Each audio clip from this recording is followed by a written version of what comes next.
Hello, hello. I just wanted to get this video out there. Well, my thoughts are still fresh in my mind and I don't feel like editing today, so it's going to be a live video. There is some breaking news in the horse world that I feel like needs to be covered because there's just a lot of different moving parts that I wanted to discuss. And then there's also the fact that I think that this is going to be like a catalyst for the FEI and other organizations being under more pressure to make changes to their welfare policies. Oh wait, that's weird. I just like restarted my live video. So anyways, hi, sorry, there's been some breaking news in the horse world regarding Charlotte Durjardin that I wanted to cover. Well, my thoughts are still fresh in my mind. I'm just gonna turn this off because that blinking light's annoying. Because I think that this is going to be a catalyst for some major changes that are going to have to be forced for the FEI and other competitive show organizations. And I wanted to share why. And I also wanted to share some of my thoughts on just the attitudes that I'm seeing surrounding this and some of the things that people have been saying about it. Because I think that's something a lot of people are missing out on, is why someone would wait this long to leak the footage. So before getting into it, apparently the footage of the video that was leaked is 4 years old. The video is, to my knowledge, not publicly available yet. It might be at some point. It was sent into the FEI. So the FEI has it, has seen it, and has issued a 6-month suspension, a provisional suspension for Charlotte Dujardin while they investigate. With that said, she put out a statement that essentially says that what was depicted in the video was out of character and that she's deeply ashamed and blah, blah, blah, blah.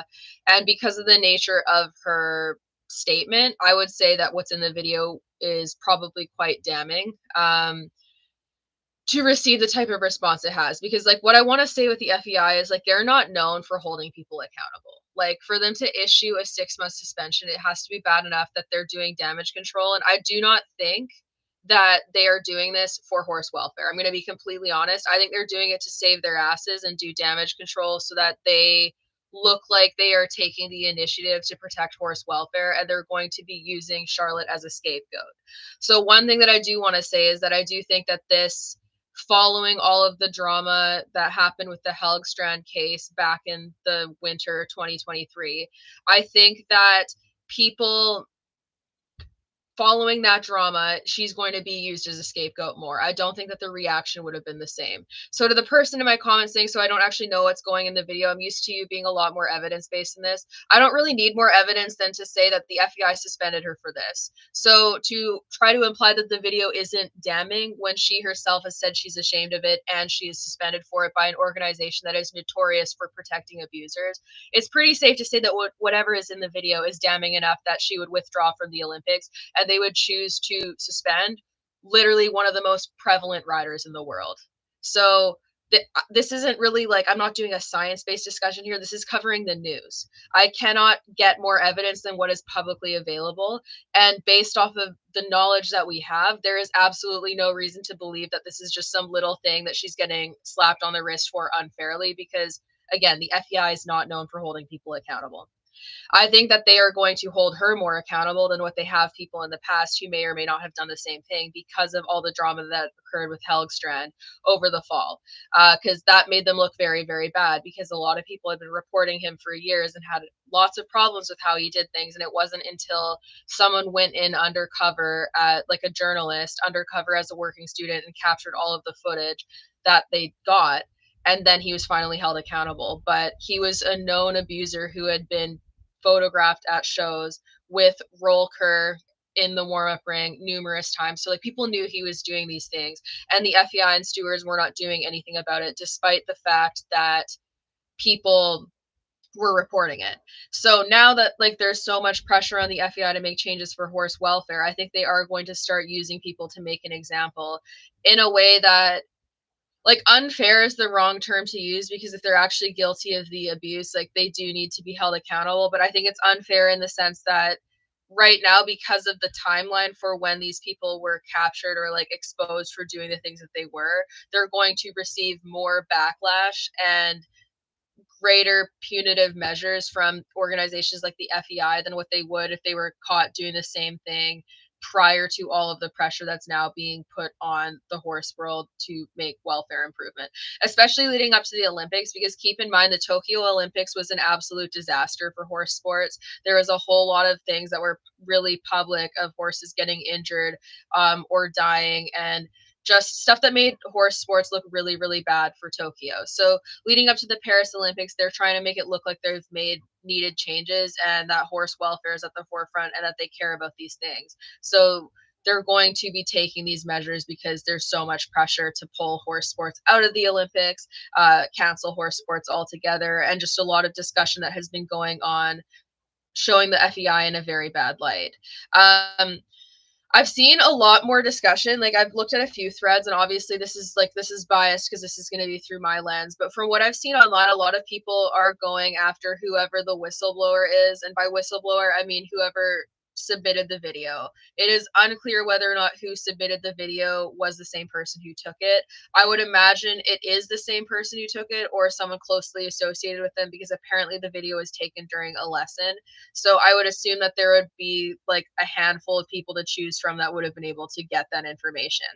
All of that aside, a lot of the focus has been on the person choosing to release this information now rather than right after it happened. And I think that's a really important discussion, because people saying that it is just for the sole purpose of sabotaging Charlotte and that it's vindictive and that they don't actually care about horse welfare because of the way that they're going about it, I think fails to acknowledge the power dynamic in the horse sport and why people don't speak out as much, and just the level of brainwashing involved to keep people silent.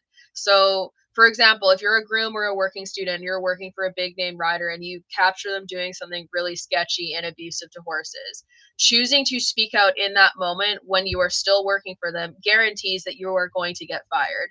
It also guarantees that word is going to spread that you're the one who does it, who did that. So then other people are not going to want to hire you, whether they abuse their horses or not, because they're going to go, this is someone who's captured stuff behind the scenes that I might not want released to the public, even if it's not damning in the same way. And then you also have all of the fans of this person who are going to jump to their defense regardless of what the footage is, that will then use the person who released that stuff as a scapegoat because they are upset that their idol has been tainted for them, and they're going to take out that anger on the person who spoke out. So there's a huge power dynamic at play here, and there's a reason why upper level equestrians are protected to a far greater degree than anyone at the lower levels. Like with the Helgstrand stuff, if you caught someone in Pony Club doing that at a lower level show with the roll cur photos that were captured by Crispin, if you guys watched any of the footage from the Paris Welfare Conference back in the fall, there's like those photos were released then. But if anyone captured like a no-name rider doing the same thing, there's no way it would have been swept under the rug in the same way. Like, we have to acknowledge the fact that a lot of the major media companies for horse sports are owned by people like Helgstrand Group, who have motive to depict things in a certain light and sweep certain things under the rug. And on top of that, we're talking about people who have a lot of money at their disposal, a lot of connections, and a lot of means of pressuring someone into silence or coming after them in a vengeful way to try to teach them a lesson to not do that again. So there's a lot of pressure involved to discourage people from speaking out. And what I also want to point out is that part of that dynamic is the people right now blaming the whistleblower and spending more of their energy angry at the person who released this footage than they are at the fact that upper level riders have engaged in abusive acts, regardless of what they are, regardless of whether or not it's like a one-off occurrence for her or whatever. There's more outrage being directed at the person for releasing the footage than there is at the footage existing in the first place, because you can't sabotage someone for being an abusive rider if you didn't capture them doing something abusive. You know, like for the video to hold that much weight, it has to actually have been, one, her in the video doing it, two, bad enough that the FBI felt the need to act on it to avoid getting drug into it and held accountable for supporting riders like that, and three, like bad enough for whoever released the footage to justify the risk to themselves, because there are so many powerful people in the horse world that have a lot of means of silencing people. So the other thing at play, though, is that with people blaming the whistleblower for not reporting earlier, it's if people are too scared to report in the moment, the more time that passes, they run the risk of people then being like, oh, why didn't you speak out earlier? Like, clearly this is vindictive and it's not actually for the horse, and you're just coming after this person for no reason because you chose to wait. So you can't really win, because people could even do that months after the fact. Even if you waited a year to release the footage, people could still use that excuse. And it just adds to the amount of things that people can come after you for, because the sabotage and vindictiveness thing is something that people can say regardless of how long you wait. You could literally do it right after, and people would still be like, you're trying to sabotage the person. But if you wait to put the information out and then people are like, oh, you waited too long, you're the problem now, that makes people not want to speak out. So it's making people less likely to speak out against things that would be helpful in improving horse welfare. Because something that I think is important to note about the Charlotte case is, like, let's say that this was a one-off occurrence and that she is not the same person she was 4 years ago. I'm going to err on the positive side and say that. Not saying that's what I think, but let's say that's the case.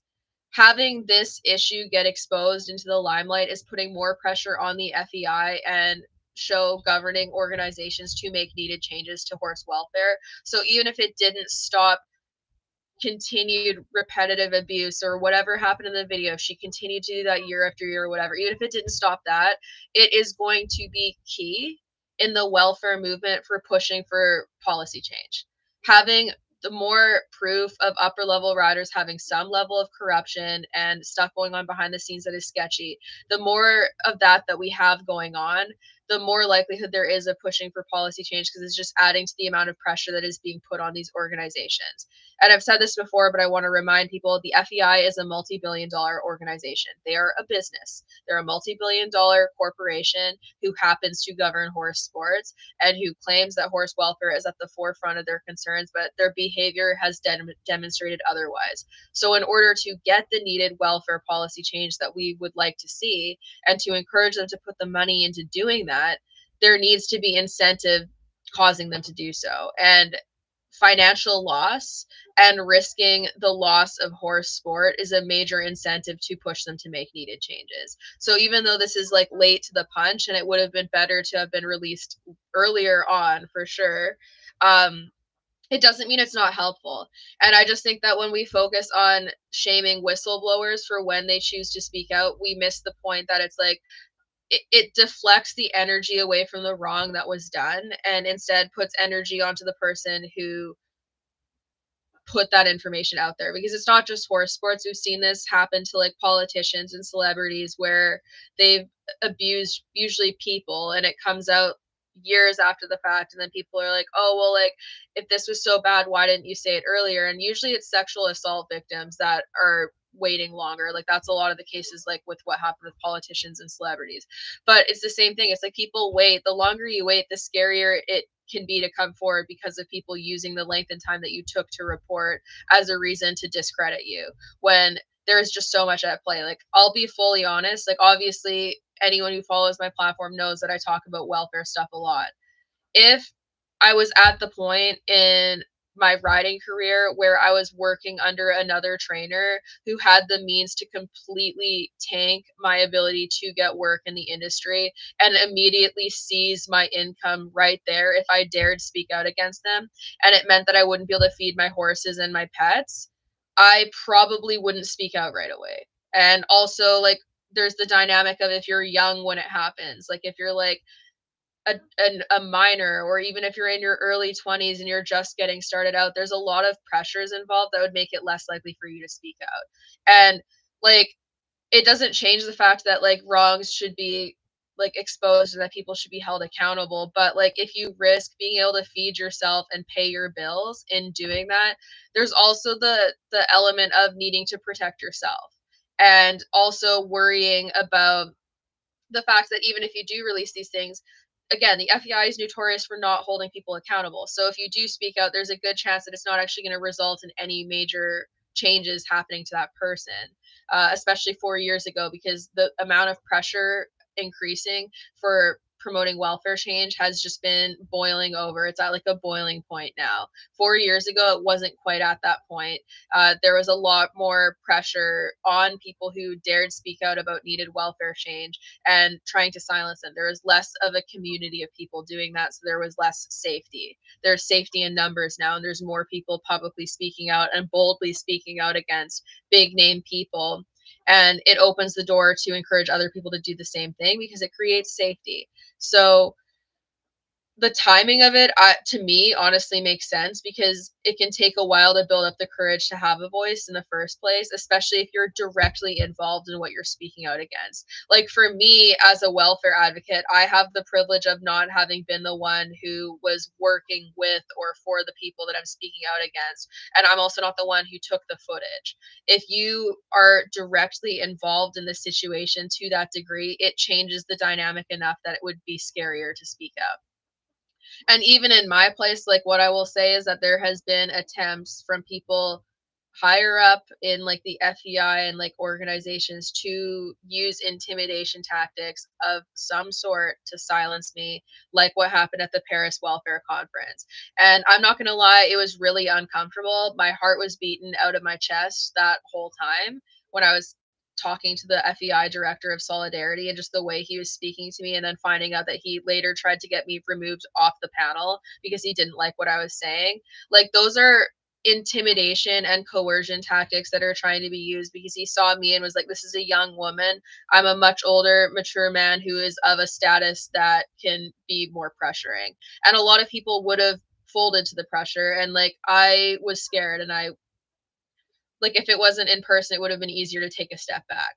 But there's a lot of pressures involved in trying to silence people. And like, I think the coercion and just the degree of like how this power dynamic functions in the horse world with like upper level riders compared to lower level riders and people who are classed as nobodies, we cannot have this discussion about why people wait to report without looking at that power dynamic, because it's also the trainer student power dynamic. Like, we're looking at the pinnacle of the sport right now, so it's like when you're an upper level rider, that power dynamic extends far past just your students. It's anyone who is not at the same level as you that is viewed as like a nobody. But there's also the trainer student power dynamic where trainers can be incredibly coercive and intimidating to their students to the point where students won't speak out. Or even if students express concern about something, there's also that dynamic where it's like, oh, like, you're just a beginner rider, you don't know what you're talking about, this is what we have to do to keep horses safe and to keep them from injuring people, and you're just not a trainer, so you don't know what you're talking about. Or you don't compete at the same level as me, so you can't speak out on what I'm doing and whether or not it's wrong because you're not that experienced. And there's this dynamic where we try to make people feel stupid for expressing concerns about things. And we try to feel like their concern and their empathy for the horses is rooted in their lack of experience and their lack of knowledge. And that is used repeatedly. Like I've seen it used in this very discussion for this Charlotte scandal, where people are like, "Oh, like you don't compete at that level, so you can't talk." But we're talking about whether or not something is fair to a horse. You do not need to be able to ride a Grand Prix dressage test to look at someone whipping the crap out of their horse. Not saying that's what Charlotte did, just in general. You don't need to be riding at that level to look at a Grand Prix dressage rider beating their horse with a whip and go, "Oh, like that's not very nice. That's kind of abusive." Like, it's common sense. So it's a cop out used to try to silence people, and it's this dynamic that trickles through the whole horse world, and it is used in so many different settings, even like smaller abusive instances, big time abuse scandals that include people who are at the pinnacle of the sport and like the best riders in the world, blah blah blah blah. The dynamic is present everywhere. It's present in barns where people are just learning to ride and they're not even necessarily looking at showing. There's a dynamic that is present that causes people to be more likely to be silenced. And it also extends far past horse abuse, because there's abuse that happens from really prevalent riders that they are enacting on their students and people around them that gets buried in the same way. So what I would caution people in doing is attacking the whistleblowers and fixating on that, because not only does it take the pressure off of the person who's actually done the wrong thing that is being exposed, but it also continues to perpetuate a dynamic that is harmful to people who will be exposing events that are not just horse abuse, because there's events where trainers prey on their students in a very predatory manner, like what happened with Rich Fellers a couple years ago. So it's not just related to horse abuse, and we have to be really careful about what dynamics we continue to perpetuate, because it's going to harm abuse victims that are humans too. Because again, there's a lot of crossover between abuse towards horses and abuse towards humans, which is why we hear a lot in the horse world about these types of scandals, be it abuse towards people or horses, like it's a dynamic that we have created. There's a reason why it's so prevalent in this industry. It has to do with the money and the power involved, but also this like rich poor dynamic, like elitist dynamic, where it's like, if you don't compete, if you're not in our like big name riders club at the top of the sport, we don't care about what you have to say, and we're going to make your voice matter less. It's a power dynamic that is used to give people at the top a really great degree of power and a lot of ability to like intimidate, and then the people at the bottom have so little that the intimidation that comes from the top is enough to silence them, even if something very bad has happened. So like what I would caution people in doing is like, don't attack the whistleblower and assume that it's done to sabotage her chances at going to the Olympics. Like that's a possibility, but in doing that, one, you are directing outrage to whoever fills her spot, whoever the extra is. People could go after that person and go, oh, like you're probably the one that released the video because you have motive to want to compete, which isn't fair. They don't have anything to do with it, or you don't know if they do. The other thing that I would caution people in doing is just assuming that people only wait that long because they don't care about horse welfare and because they're biding their time just to make someone's day suck at a later point. Again, we don't have any evidence that that's the case. It's a possibility, but even if that is the case, it doesn't change the fact that whatever in the video was so damning that this is the result of it, because the bar is pretty low in terms of like having good horsemanship at the top of the sport. The FEI does not do very much to protect horses. So to garner this type of reaction, it has to be bad enough that they've decided to use one of the best riders in the world as their scapegoat, to make it look like they're actually cracking down on welfare. The other thing that I would want to point out too is that, like, yes, the video is 4 years ago. I think it's important to give people the opportunity to have positive change. One thing that I would think is that, like, again, I have to see the video to see exactly what it is, but based off of Charlotte's reaction and her statement, it must be pretty bad to the point where it would impact the reputation that she's built as being the type of kind hearted, like, horse first rider that she puts out in the image. Um, for me, when I'm watching her test in the show ring, I don't find that, because I've found that her horses look very tense and there's a lot of hyperflexion involved too. So I'm not super surprised to hear that there is something like this coming out about her. I'm disappointed because it would be nice if everything that her and Carl Hester put out into the universe was exactly as they said. But from what I've seen in her test and how tense her horses are, and that there seems to be signs that are very similar to riders that we know definitively use roll cur and hyperflexion in training, like I'm not surprised to hear that, because it does seem to be like, to me, it seems like it's more like you're more likely to be the outlier by not participating in some of these tactics than you are by being the person doing it. So I think that at the top of the sport, a lot of riders know damn well who is the most guilty of certain abuse tactics. They probably see shit going on all the time that they're not speaking out about, because if they expose the skeletons in one person's closet, they risk having their own exposed. So I'm not surprised, but I would also say, like, since the video is 4 years old, like, there does need to be room left to see if there's like actual changes being applied, and like see what changes she makes to her riding and like advocacy and blah blah blah blah. So I think that that's something that we really need to consider, where there is motive for people to to just continue burying things, and like we have to give people the chance to change, but we also need to like leave room for them to actually show changed behavior.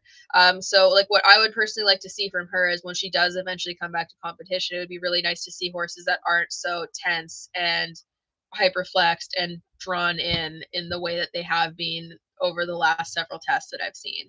And it would also be nice to see, like, if riders actually truly are committed to horse welfare, it'd be nice to see them put horse welfare first in such a way that they aren't going to protect the riders around them, and that they're going to speak out against issues in the horse world that might apply to people that they compete with.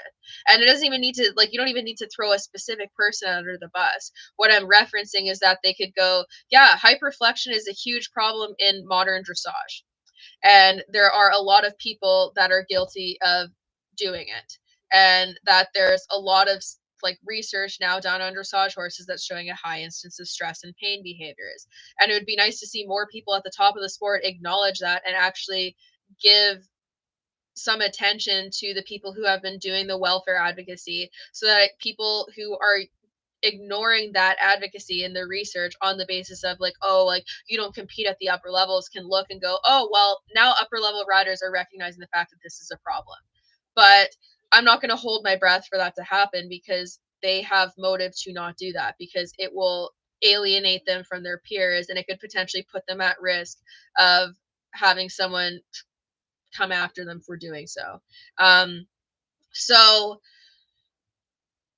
that's something to consider too, is that like I think that upper level riders need to stop being cowards. They need to start speaking out against stuff, because they always try to play the neutral party. There are very few upper level riders, like I can't even think of a single one that's coming to mind right now that actually speaks out about like welfare and advocacy in a way where they're going after their own sport and exposing issues in the sport and exposing the fact that their governing organization, that is the FEI, is not doing stuff about it. And if more of them would, the amount of pressure that that would place on the FEI is astronomical. If people who are in the rich people, big name riding horses at the tops club actually spoke out against the corruption in that little club and started openly giving, like showing the world their lack of support of it, it would create big change. But the reason why they don't want to do that is because it would probably result in a loss of revenue. It would put at risk their ability to compete, and it would alienate them from their peers. With that said, like I don't really think the FEI could actually bar someone from competition for saying like, yeah, roll cur is a huge problem in dressage right now, and there needs to be more done from governing organizations, because it wouldn't defy their rule book. And if they did do that and got banned because of that, then there would be recourse involved, because it would just further expose the level of corruption of the FEI. So personally for me, especially with the people at the pinnacle of the sport and the amount of money and resources they have at their disposal, they have a lot less risk and a lot less to lose than like the grooms and working students that are the ones who are often capturing these videos. So that's the other thing to notice. Like people who are going after these whistleblowers and saying they should have spoken out sooner, a lot of those same people are the same people going, oh, well, like upper level riders can't speak out because like it would put at risk their careers or whatever. And it's like, okay, so you're having more empathy for someone who's pulling way more income than most whistleblowers do, and who is worldwide known for what they do and can charge oodles of money for their clinics and lessons. Like even look at Andy Kocher. He literally got banned for a decade and people still pay to take clinics with him. So despite getting banned from competing in FEI sport for a decade, he is still continuing to train horses and making a livelihood off of that. So when I look at people at the top of the sport who have all these money, like all this money and all these resources, who still choose not to say anything, I think that there's a lot of hypocrisy involved to go after people who have way less, that wait to speak out, but in the end still do it. Because with the video that has been leaked, I can pretty much guarantee that like Charlotte and her connections probably know who took the video and who was likely to release it. So even though it was done anonymously and submitted by a Dutch attorney to the FEI, like the people involved still probably know who took it. Speaking from like experience, having worked for trainers and stuff, like especially in lessons, even if there was like a group of 12 people around during that lesson, you could narrow it down to a select few who were likely to do it. And like for me, with trainers that I've worked for too, like if I took a video that was damning that I later chose to release, 100% they would immediately know it was me. So there's risk involved even if you do it anonymously. But if you're a world class rider who has an entire fan base and who has made a ton of money on the backs of horses, literally, you have a lot less to lose. So I think we need to look at why we are holding the little guys to a higher degree of accountability, and basically shaming them for not taking the risk of speaking out against someone who has the potential to level and ruin their life, when in comparison we don't hold the people at the top of the sport to the same standard. Because like how many people that trained with Helgstrand or were closely associated with him do you think are guilty of the same type of things, and who saw him doing what he did and didn't say anything? Tons of riders. Your favorite dressage riders probably all knew to some extent, even if just by word of mouth, that there was something going on. But I bet lots of them actually saw it firsthand and could have reported it and chose not to. And they have more ability to withstand the level of like recourse that they would experience from someone like Helgstrand, or like in Charlotte's case, like Charlotte's connections coming after you. If it's another big name rider, they have a greater ability to withstand the drama that would come along with that and the potential ruin it could bring to their careers. They're more equipped. They have more protections in place. Whereas if you're a working student or a groom or a lower level trainer who has not built that same level of rapport on a worldwide scale, you do not have the same protections in place. So what I found so interesting with the response to this in particular is just to see how many people are like chastising the whistleblower and making claims about how they should have handled things, when a lot of those same people would defend an upper level rider's choice to stay silent and not get involved in the drama that is associated with horse welfare. And I think that the more privilege and power someone has, the higher standard they should be held to, because they have more ability to speak out. Like for myself, the fact that I built a platform, I feel like I have more ability to speak out against these things without having the same level of pressure and intimidation used on me, because I can share and screenshot what people say. Like Euro Dressage sent me a super snarky message after like a post I did a few months ago, and I just shared their response and it shut them up right away because it was not becoming to them. But if I didn't have a following to actually show that to and to see it, they wouldn't care. Um, Similarly, like I'm a biracial person, but I'm white passing. If I was a little bit darker and way more clearly black than I am, I would not have the same pull that I do to speak out, because people would be racist. Since I'm white passing, I have white privilege, and that allows me more of a voice. Um, with that said, I still don't have the same protections in place as people at the top of the sport do when they have the amount of money and access that they do, because I am not that wealthy or anywhere even in the same realm. So I think we need to look at like our idols and hold them to a higher degree of accountability, because someone being a good rider is not enough. They should put their money where their mouth is and start advocating for welfare policy change and highlighting where there's need for change in competition if they want to preserve competition. If you don't want to see horse sports crumble and collapse, and you are not one of the abusers, then use your voice to speak out and say like, yeah, there's problems in the horse world that need to get addressed and we need to clean up our act, and here's some ways that I'm personally contributing to that.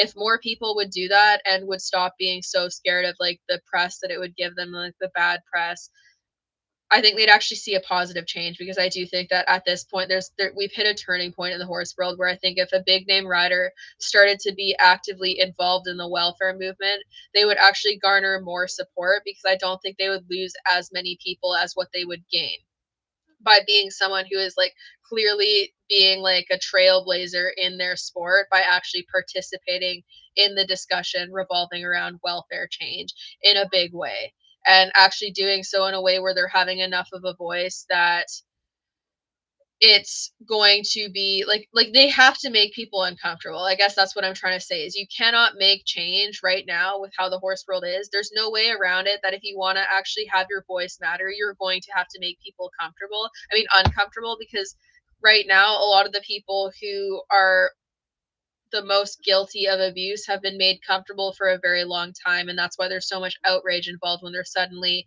not able to as comfortably engage in the types of behaviors that they used to freely be able to do in public. We cannot get ahead and we cannot improve horse welfare without causing discomfort, full stop. People are going to have to be uncomfortable, but like being uncomfortable is a good thing, because we should be uncomfortable about the state of horse welfare and horse sports. The last thing that I think I'm gonna say for this too is that like a lot of like there's people who are like that I've seen in the comments who are like, well, like have you like you've never had a bad moment or anything like with your horses where you've lost patience and blah blah blah. Um, I would say most people have, because that's how we're brought up to train horses. Unless people are lucky enough to have really good role models, and they've never been exposed to that, which is like few and far between. Most people would have moments with horses where if it was captured on video, it would be very damning and it would look very bad. But the difference is lower level riders, if those videos of them were leaked, they would get absolutely crucified. I guarantee you right now, don't even need to know what the video of Charlotte is. if I was captured on video doing the exact same thing, watch how quickly people would come for me and cancel me, and watch how much less support I would get and how much less justification there would be for my behavior, even if it was the same video coming out at the same time of us both doing the same thing. Because I don't have the name to the extent of like the being a world class rider at that level with those caliber of horses, I would be more easily thrown under the bus. So there is a power dynamic too in place that isn't actually about what is most impactful to the horses. It's about who is doing the abuse. If it's a lower level rider abusing their horse, they're more likely to get thrown under the bus and have people immediately call it abuse. If it's an upper level rider doing it, they're more likely to be defended and have it shrugged off as a one off occurrence and just a fluke or something that's necessary for training purposes. But most of us, if we're being honest, if we were being filmed all of the time, there would probably have come a time where you'd get captured doing something that does not look good, because that's what a lot of us were taught to do. I know for a fact that's the case because I was taught to do some incredibly shitty things to horses for a great deal of years of riding, like from the time I was 4 years old onwards, just indoctrinated into it. And I know for a fact that like if that were the case, like yes, it would be very damning and it would look really bad. But the difference I would say is that when you're competing at the top of a sport and you are as prevalent and well known as someone like Charlotte Durjardin is, 4 years ago is not that long ago. And at that point, she was already a very well known rider who was competing all over the world at a very high level. So the level of understanding she should have for horse welfare and the level of respect she should have for the horses that have built her name, and just the level of knowledge that someone at that level should have in comparison to a pony club rider or someone who's just like in the middle of their riding career and like not as well known as that, she has a higher standard to uphold. And at that point, she was already very well known. So it's not like this video is being leaked of her really early on in her career when she was completely at the mercy of everyone around her and was like a working student or whatever. It's not something like that. It's in the midst of her career when she's a highly successful rider. So I'm personally more inclined to believe that it's not a one-off occurrence because of where she was at in her career. I find it hard to believe that someone who respects the horses to the extent that she's portrayed publicly and who is as soft and kind as what she tried to portray publicly, I find it hard to believe that smack dab in the middle of their successful career, they would suddenly have a lapse in judgment to the extent that it would be bad enough to get a 6-month provisional suspension, and result in her putting out the statement she did where she's admitted to being in the video and said, and I think the reason why she's done that is that she's probably expecting the video is going to get leaked publicly at some point and that everyone is going to see it, and she's doing damage control by speaking out right away, which I think that part's smart. I'm not criticizing her for that, but I just personally, from experience as someone who has done shitty things to horses, I find it really hard to believe that there was just a singular lapse in judgment right smack dab in the middle of her career and that there's no other problems that would be problematic for horse welfare. Because for me, it was like a slow build up where I was taught to do things around trainers that I initially was really uncomfortable doing as a child. And then you get more emboldened in doing those things because everyone around you is doing the same thing and it feels normal and acceptable. And then yeah, there's instances where you'd lose your patience and you'd respond in a way that's worse than what you would typically justify. But the point I'm trying to make is that the worst response is when you're elevated and you make a mistake. Then when you're already in the state of mind that is justifying a certain level of coercion and unkindness in horse training, when you snap and have a lapse in judgment, it is more extreme, but what you were doing prior is still not good, if that makes sense. Like I don't think I'm explaining this as well as I could be, but it's not just like you wouldn't find someone who's a rewards based trainer who is committed to doing that for years have a bad day where they get frustrated and then they just beat the shit out of their horse with a whip because they've already committed to a certain level of calmness. Like for me, when I lose my patience now, it looks an awful lot different than when I lost my patience back when I was taught to train how I did as a kid and when I had these bad role models. Because now when I lose patience, it might be me cursing and being like, using the F-bomb a lot and then deciding to end the training situation and then just being pissed off and having a bad day where I'm just stewing and I'm upset about how things went, and, like, that I blew my own training session, just being mad at myself. But in the past, it would have been me getting mad at the horse during the training session and trying to essentially work the horse through that training session and getting upset at them. So yeah, and then, yeah, what someone else said in the chat too is that they haven't seen much difference in her riding from 4 years ago until now. So if the public riding hasn't changed, why are we trying to say her training has? I would agree with that too. Like, honestly, if anything, like, and this could be also a personal bias because I've become more conscious of horse stress over the years. But, like, I feel like her horses have gotten more tense over the years. But I'd have to go back and look at old videos to confirm whether or not that is the fact that I'm just noticing it more now because of what I've studied, or if it's actually that they've gotten more tense. And personally, for me, I don't really want to go back and watch old videos because I find dressage really hard to watch as it is with most riders. But yeah, the point I'm trying to make, like, as someone who has done shitty things to horses, like, as, like, what I would call a reformed horse abuser, because my trainers abused horses in front of me as a child and taught me to, like, hit them and do shitty things in the name of training. Like, I just the process of unlearning that degree of cruelty towards horses takes time. It doesn't happen quickly. And what I would also say is, like, for me, removing myself pretty much entirely from competitive horse sports, and deprioritizing competition was absolutely crucial in changing my perspective on horse training. And that's not to say I won't ever go back to showing, but removing myself from that environment was crucial to me having the level of self-reflection that I needed to make the changes that I did. So I would be really cautious of people who are so immersed in the upper level show world, because I don't think they can have the self-reflection that they would need to completely undo a lot of the biases that they would have from being in that atmosphere because of how normalized so many things are. I think that they would need to take a break from competition, um, or, like, change the way that they approach competition, because it's stuff like even like the young horse classes. Most of the upper level dressage riders we know are producing horses for the young horse classes, and they're bringing really young horses up the levels very quickly. Uh, and there's not really any way around the fact that it's not in the horse's best interest. It's for the people. And when you're in that atmosphere where it's like a business and where you have deadlines and competitions you need to be ready for and all of this pressure, and you're fully immersed in it, it is really hard to reflect in the way that you could when you're no longer having to fulfill those timelines and quotas.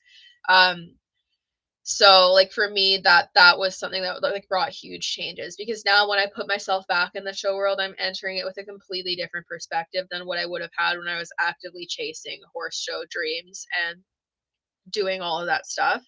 But when you're in that environment, it's very hard to do because everyone around you, even the good ones, like even riders who are setting a better example than most, there's still a certain level of, like, apathy where even if they're not personally engaging in abuse, they're more likely to look the other way because they don't want to alienate themselves from people that they have to see at shows all the time. They don't want to have to cause drama in the local community that could make their life harder on the day to day. And I kind of get it. Like, I am careful with how I choose my battles. And, like, how, like for me, I'm less likely to go to, let's say, Thunderbird and record bad riding and post it than I would be if I went anywhere else, just because if it's someone local to my community, it's just more likely to create problems in my day to day. And it doesn't mean that I would cover it up for them. Like, if I saw something bad, I would still report it, but I'm less likely to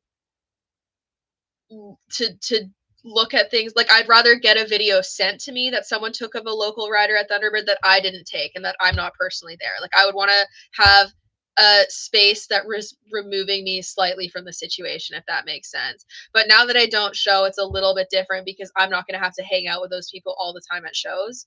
And yeah, like what Amelia said in the chat too is with judging too. Like, if you rock the boat too much, especially in something like dressage where it's subjective judging, it's not like show jumping. They can't just decide they don't like you in show jumping and pin you poorly.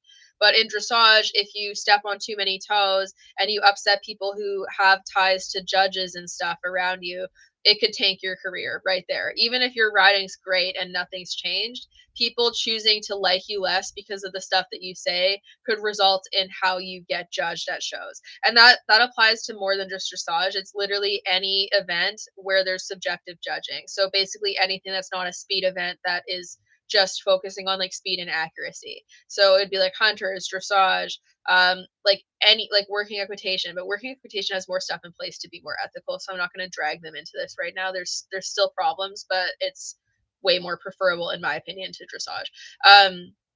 But yeah, if it's just speed and accuracy related, you run less of a risk because you could still alienate yourself from peers and make it harder to be around the show environment, but you're not going to impact the judging of your riding by speaking out. So that's also something to think about. And like that's the other thing, going back to what I was saying about whistleblowers. Like, so if you're like a lower level rider in your local community, or like a groom or a working student or a stable hand, and you are working for, even if they're not a Grand Prix rider Olympian, like even if they're just someone who is riding like at like a higher level of dressage, mid to high level of dressage, but they're not competing on an international scale, they're just in your local community. Speaking out against someone like that when they have more connections, more money, and more pull than you, they could ruin you. They could absolutely mess up your day and make it very hard to find a job, even locally, even without going after someone who has the amount of influence that someone like Charlotte does. Because Charlotte, in particular, I find to be a very interesting rider to have this happen to, and to have the FEI actually suspend her, because like she was like the golden girl. She was like the untouchable, like the sweetheart of the dressage ring, right? Where like most people still really liked her, even people who were more critical of other riders. She's more liked. And like same with Carl Hester. So she also gets the association to him that is like a protective mechanism for her as well. So I find it interesting because Helgstrand was not as liked. He was more defended, and like more defended because of like his role in the media and just the amount of money and pull that he has, because people were afraid of him. But I don't think, like, it's not like people were like, oh, he's such a sweetheart, what a nice man. um he didn't get that same type of reaction, whereas Charlotte has. So I find it interesting how this is unfolding based off of that. Um, but yeah, it'll be interesting to see how this continues, because like again, if any, like, no one that hates me is going to make it this far into my life probably, but like for people who are like on the fence, like this is another nail in the coffin for horse sports, and I encourage everyone, regardless of whether or not they agree with all or most of the things that I say, to consider this as that. This is yet another instance that is really damning to the horse world that we need to respond well to. Otherwise the sport is going to tank, because all we are doing is just justifying more and more abuse over the course of time, as far as like outsiders see it. So until we start to make big movements and actually make huge changes in competition and like policy changes and have more accountability, where there's proof of accountability happening repeatedly, not just one-off occurrences where it's like, okay, let's target these big name people and use them as scapegoats and then sweep everything else under the rug if it's something that's harder to prove. There needs to be more accountability, and we need to have policy change like now. And even if we start now, it still might be too late. But this is another nail in the coffin of horse sports.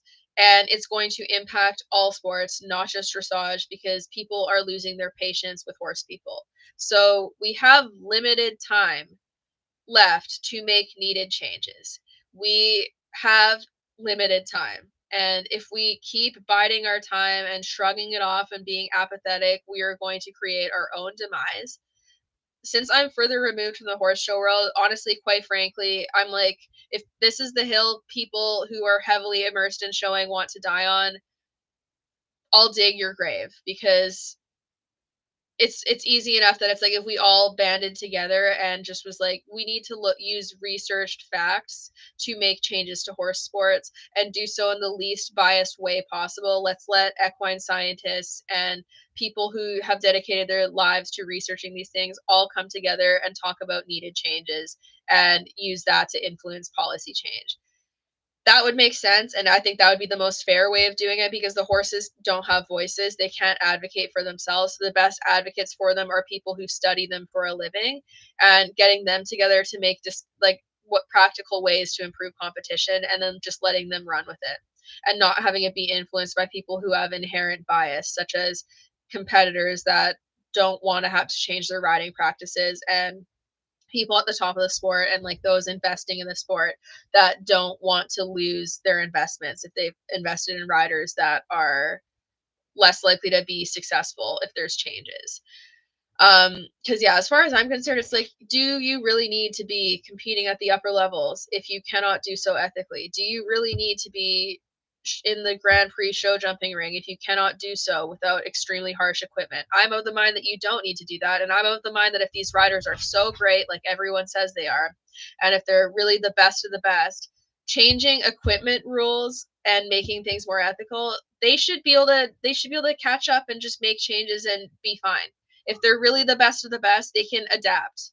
And the fact that people have such little faith in the riders that they are calling the best of the best, that they think that if there's changes to equipment rules and policy rules in general for the benefit of horse welfare, that would impact their favorite riders in a way where they'd no longer be able to compete, then I think that speaks for the fact that they aren't the best of the best. If you cannot adapt to do things more ethically and figure out a way to still be competitive, then you aren't the best of the best. It might take time to do. Not saying that it's going to be easy, but like if you can't adapt with the times and you're only good by reliance on unethical policies and equipment rules, then you're not the best of the best.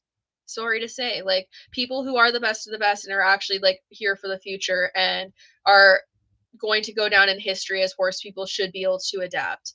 They should be able to modernize and they shouldn't just be clinging to tradition desperately and using that to hide behind. People who are good can adapt. If you take away something that they have relied on as a training mechanism, if they are the best of the best, they can think of a new way of getting the job done. Or if the sport changes and doesn't allow things that have been central to whatever the sport was, like let's say some of the dressage judging regulations change and they're now looking for something different where it's like, okay, now we're no longer rewarding hyperflexed horses. You're going to need to have a horse who's relaxed and has their nose on or in front of the vertical, and they're actually looking for relaxation, like relaxation as in like how equine scientists would depict it, right? All of these people with super tensed overflex horses would have a problem of having to undo all of the bad training that they've done. But if they are the best of the best, they could do it. It sucks. I've ridden horses who have been hyperflexed and ridden very overbent, and fixing it is way harder than it is to get them to that point. Takes way longer. It's a pain in the butt, but it's kind of like play stupid games, win stupid prizes. You created your own problems and now you have to fix them. I don't feel bad for you. If you're the best of the best, you can manage it and you'll be able to do it. And I think that even like for riders that I don't like, I think that if push came to the shove and we changed rules in a way where they had to make changes to their riding for the benefit of horse welfare, I actually think a lot of them would manage to get it done because they want to compete that badly and they want to retain their jobs that badly and their influence that badly that they would find a way to do it. I really do. I think that they would adjust. I think a lot of them would do whatever they could to adjust and get with the program. So I think I have more faith in some of these riders than a lot of their fans do because I just think that the money and the status is enough of an influence for them that they would want to make those changes. It doesn't even need to be about horse welfare for them. But if we start rewarding things based off of like promoting good welfare, then people who do not care about horse welfare but care about money and status are going to be inclined to make those changes, even if they don't think that it's like that it makes sense or that there's a purpose for it.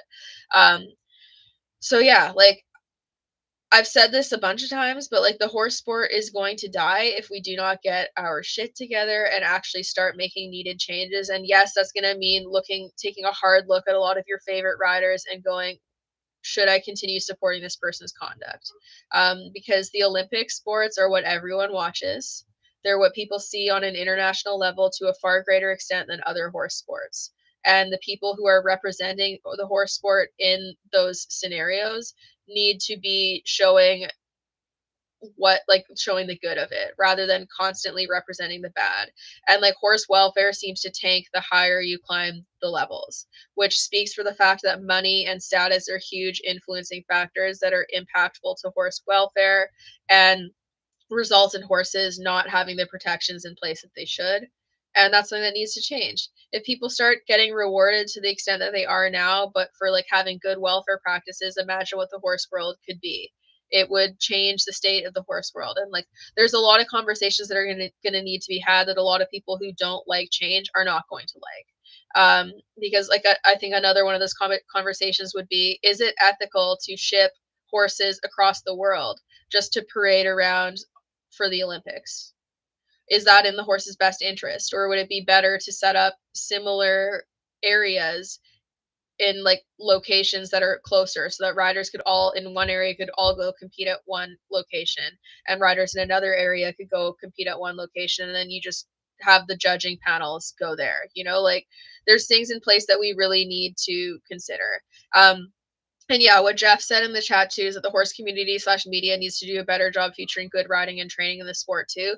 Absolutely. But I think the fact that they don't also speaks for like who has the power dynamic in the sport. It speaks for who has the power dynamic, but also like how out to lunch people are about what is actually good riding and good welfare and good training. Because they will show photos that are showing really stressed, unhappy horses and write the articles as if the horse is happy.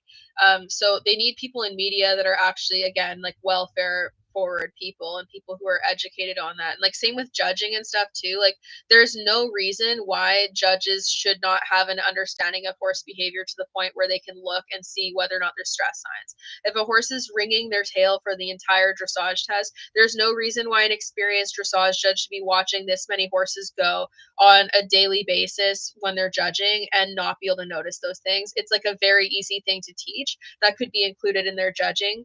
And honestly should have already been if relaxation is one of the things that's supposed to be rewarded in dressage. Like the changes, as far as I'm concerned, are really not that hard to apply. It's just going to be getting the general horse community to accept them. That's going to be the difficult part because people don't like change and they're really tradition based and they're clinging to tradition, like going like this is the way things have always been done, so this is the way that they should stay. And that's not the case. If we cling to tradition and die on that hill, the sport is going down with us. We're currently in a plane that is doing a nosedive, and we still maybe have time to correct it before we hit the ground.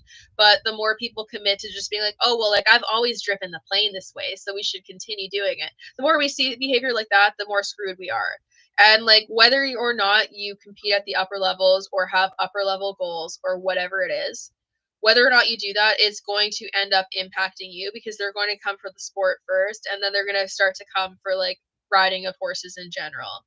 And like honestly, they do have a lot of merit. Like I can't even really fault people for wanting to cancel equestrians as a whole because there's just so much bad press we get and there's so much stuff that is like justified by so many people in the sport that makes us look very bad. And it just needs a complete overhaul. But that starts with going from the top down. If we start to clean up sports at the top, people model what they see. And like we see that like with all the time with people like, oh, if you haven't competed at the top of the sport, like shut up. It's like they are going off of what upper level riders say and do to such an extent that the fact that they are at that level is enough for them to believe that what that person is promoting must be good. So we'll see. We'll see how this unfolds. Honestly, this is not good for the Olympics. Like if there are welfare concerns that are captured on live television during the Olympics or more horses die this year like what happened at Tokyo or we have like nosebleeds, etc. and like or worse, not good. Not good. Like this Olympics has got to go freaking flawlessly, which it won't. Otherwise, it's yet another nail in the coffin. And having this happen right before the Olympics sucks for Charlotte because she had to like drop out, but it's also bad for literally everyone involved because it's putting more of a microscope on equestrian sports at the Olympics. And if people screw up, which they will, because again, they haven't learned and this stuff is so normalized and encouraged, it's going to happen. It's not a matter of if, it's when it happens. Whether I don't necessarily know if like a horse will die at this Olympics, definitely a possibility. but there will probably be at least some injuries or things that happen on live camera where riders are handling situations in ways that are not becoming and don't look good. And at the bare minimum, that's what we're going to see. And we're going to see lots of stressed horses. And now it's under even more of a microscope because people are going to be like, oh, wow, one of the best riders in the world was suspended right before the Olympics. What's going on? Let's see who replaces her. Let's watch these things. And already the Olympics puts more of a microscope on horse sports. So we need to really kind of consider how we want to, like, who we want to defend and how we want to continue portraying ourselves in the horse world moving forward, because this year is going to be crucial for the health of the horse sport for years to come. How we handle the Charlotte situation, what's going to happen at the Olympics, and the aftermath of all of that is going to matter, because having equestrian sports in the Olympics is still being up for debate, and it's still being argued. So they could get removed from the Olympics. We already saw that happen with the pentathlon. Um, so like it could happen across the board. So it's like, let's decide how we want to move forward and like what we want to be reflected in the horse sport. Because for me, frankly, like I hate being dragged into the same bus as people at the top of the sport, because we are not the same. I don't condone what they do. I used to. Not gonna lie about that. I used to. But I don't support a lot of what's justified for horse competition, and I think that there's need for big changes, and I don't want to get roped in with people that I don't think are actually representative of the true heart of equestrianism and like what good horsemanship is.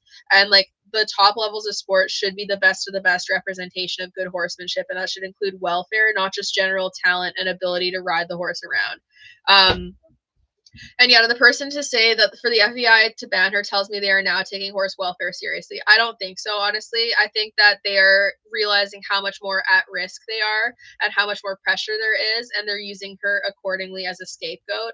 I don't think it's actually for horse welfare. Like, having sat down with some of their representatives just back in September, the way that they were responding to the information that was being put out did not seem like they actually cared for horse welfare. It seemed like they were more concerned about damage control and protecting themselves, and maintaining their image. So I think that that's what's motivating this. However, if it ends up protecting horse welfare and resulting in policy change, who really cares what motivates them to do it? I'm in my advocacy work, I'm not banking on appealing to their morals. Like you can't appeal to, you can't use empathy to appeal to people who don't have a conscience.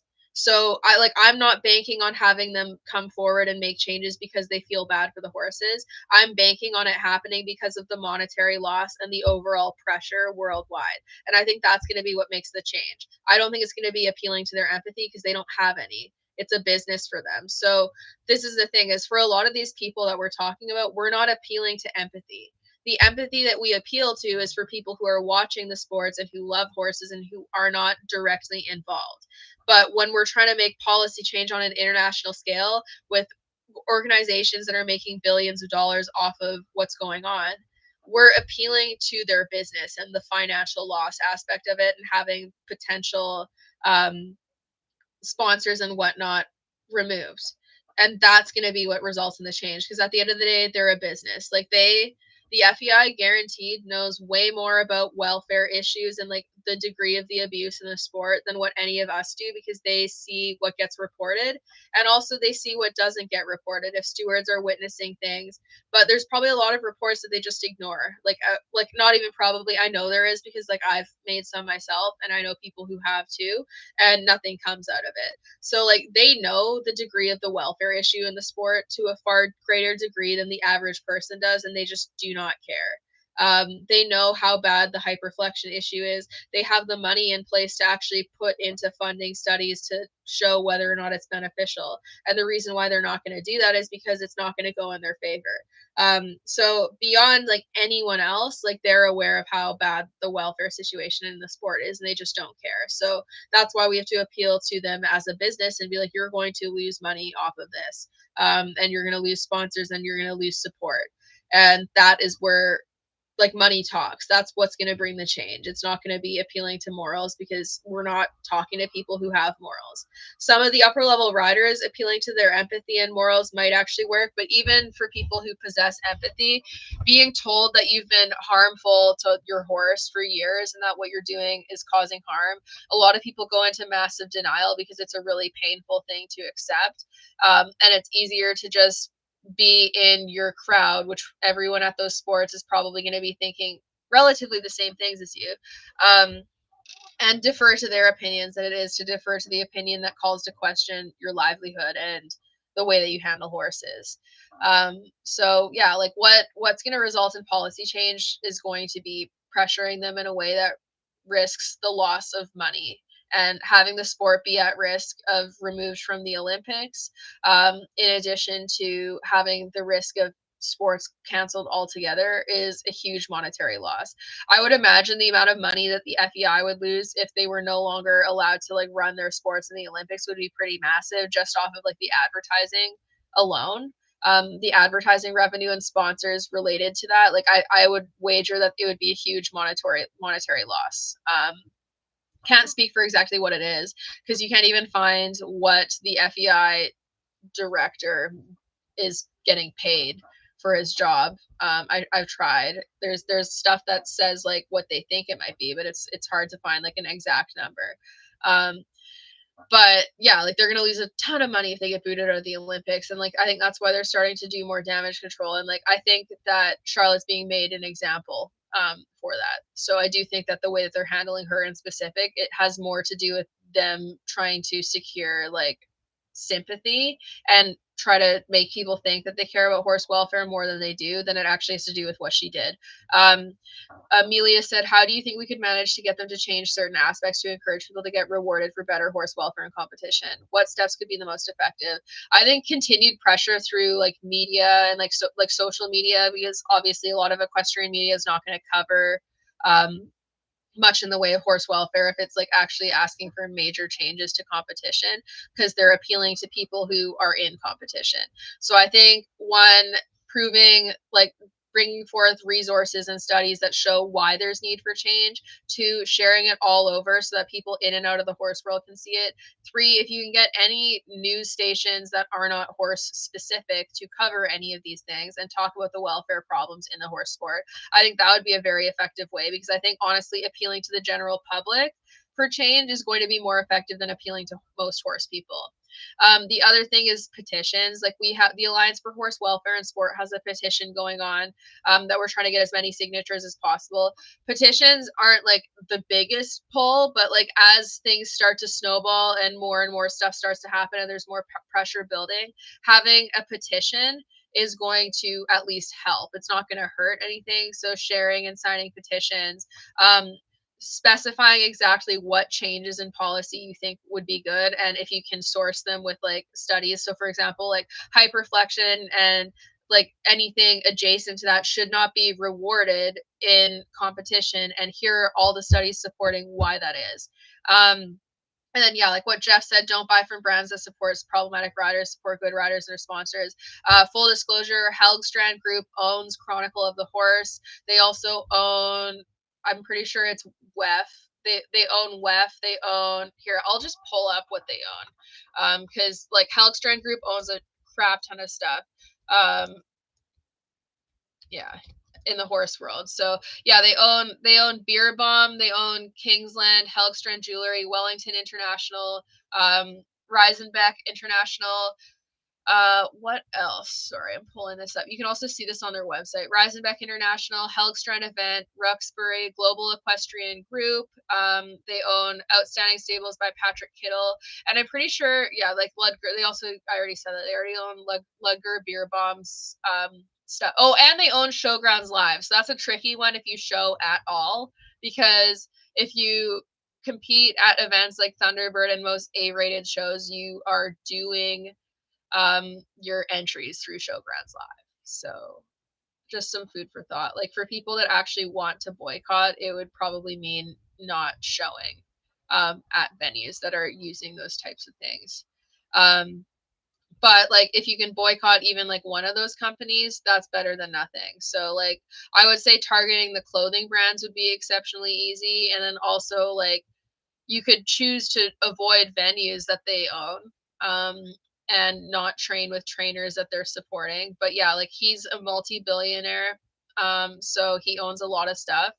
Um, Interestingly, though, they removed Chronicle of the Horse from this, but I think Chronicle of the Horse is owned by Global Equestrian Group, so I think that's what it's associated with. So it's like an offshoot of that. But Chronicle of the Horse being owned by them is like another thing where it's like maybe support other media organizations, or like I don't know, if we get a conglomerate of people together that like and funders that have the money and pull to do so, to start a new equestrian media company that actually covers things accurately, and isn't like in the pockets of people at the pinnacle of the sport. I think that would be very nice to do. But that's harder to arrange, and you have to have money to do that. So that's where the problem is.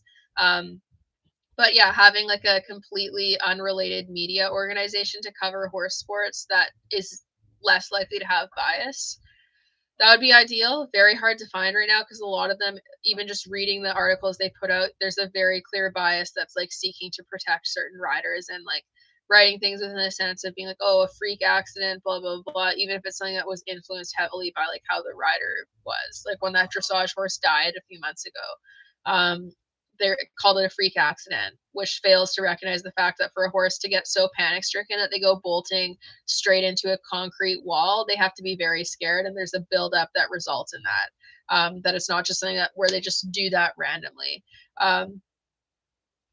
So yeah, anyways, I think that's like the end of stuff that I have to say for this live, and I have to go do horse things and unload a bunch of hay and do stuff like that. So I'm gonna cut this here. But I also wrote a post on my Facebook page, and for people that have joined late, you can just watch the replay of this after, because yeah, like I specified the what was going on at the very beginning.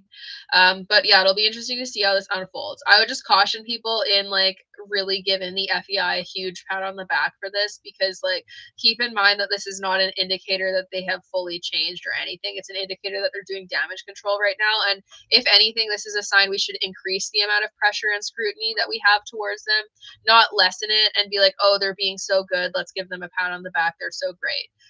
Because again, it's a business decision that's seeking to protect their interests right now.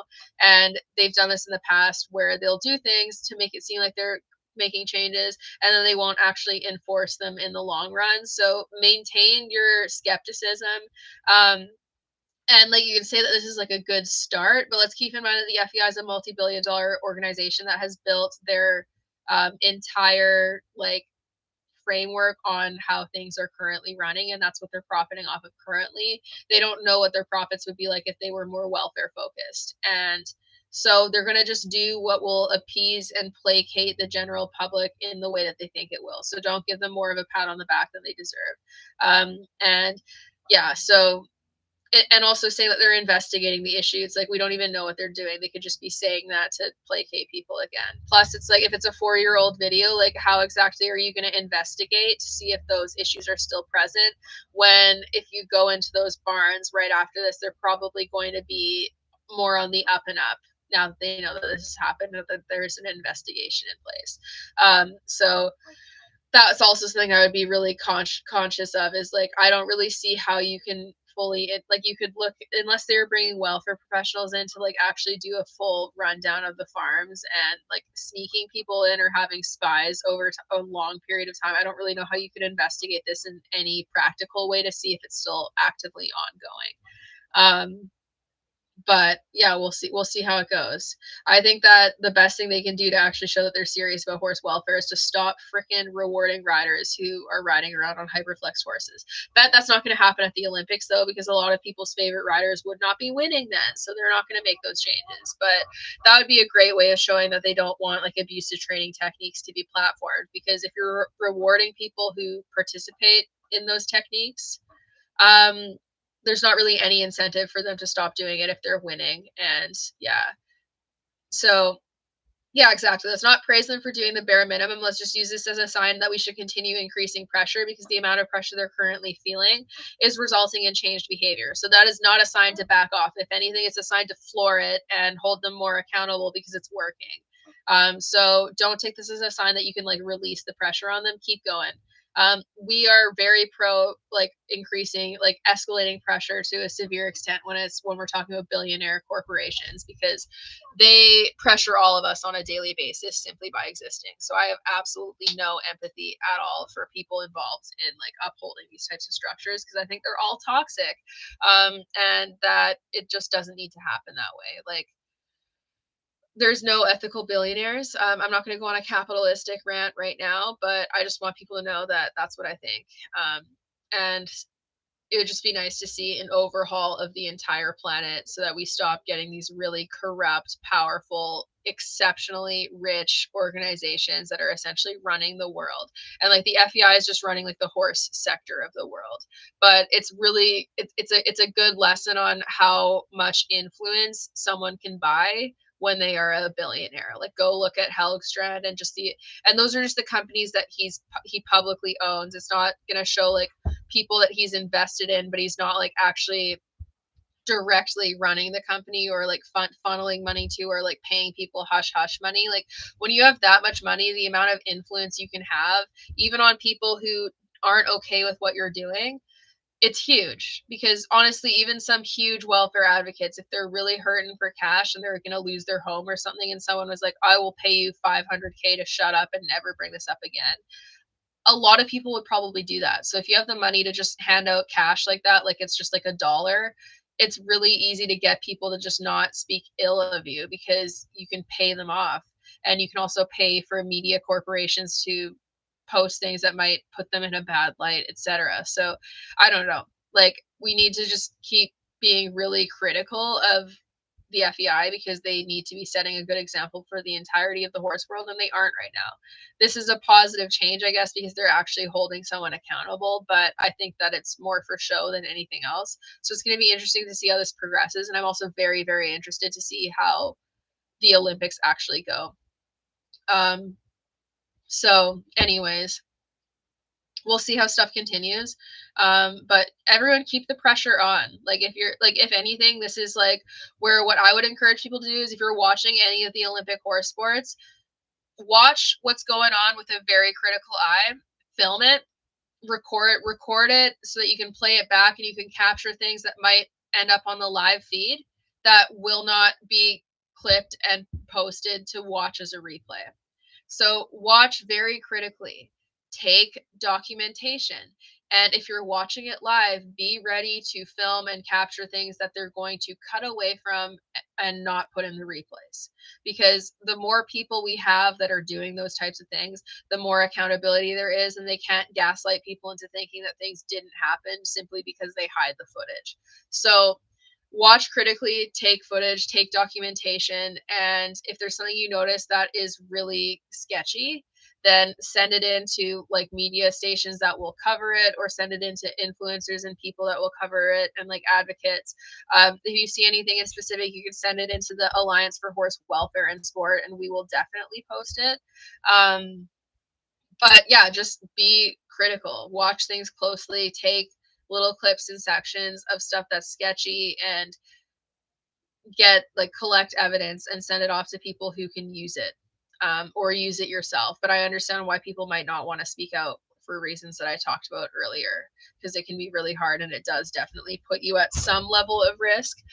But anyways, thank you for watching. That's my thoughts. And again, I want to reiterate the fact that I'm saying this as someone who would have 100% in previous years defended someone like Charlotte and doubled down and defended a lot of upper level riders because I saw their same issues in my horses and I was protecting myself. So like that's the thing, is a lot of people who are advocates now are coming from a place where we used to be guilty of the things that we're advocating against. And there's a reason for that, because and that's also why a lot of people who become welfare advocates take a big step away from the competitive horse world because it's too hard to be in, the more you see. But anyways, have a good day, everyone. Don't forget to keep your eyes open and record as much of the Olympics as you can. And if you're watching it live, just be really hypercritical and be looking out for things that you can capture, because even something that doesn't feel like it doesn't feel relevant when you're watching it, with further context, like if something happens where the horse is injured after the fact or pulls out of competition or gets euthanized or whatever, and you notice them take a weird step or do something weird, it could become relevant. So just keep your eyes peeled and just take note and get as much information as possible. So anyways, thanks for watching. Have a great day, and hope everyone's just having a good summer.